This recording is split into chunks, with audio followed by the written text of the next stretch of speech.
Mike Dinwiddie is having a tough term as mayor of Spring Hill, Tennessee. It's a job he's held for less than 3 months, with one issue dominating the agenda. Well, when you take office and a couple weeks later, your biggest employer files bankruptcy and you end up losing it. It's tense. It's stressful. Spring Hill's biggest employer is General Motors.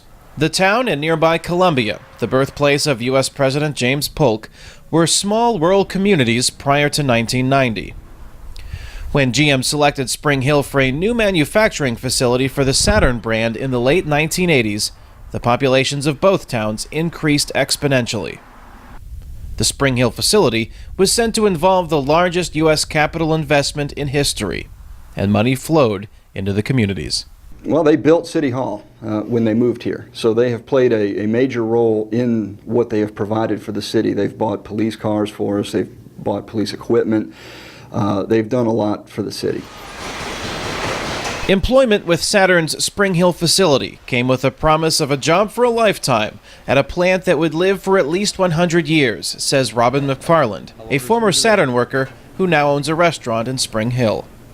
The possibility of working at Spring Hill and the promise of a bright future in Tennessee motivated McFarland to leave Flint, Michigan.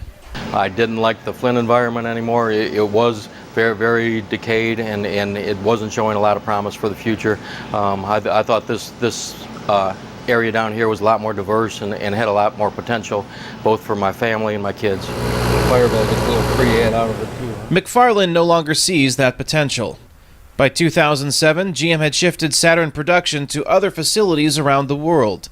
It spent an estimated $1 billion to retool the Spring Hill plant to make other GM vehicles.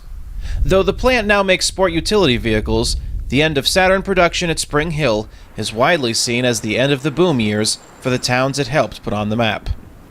Lately, the tables at McFarland's restaurant are empty, as production at the nearby plant is suspended for several weeks.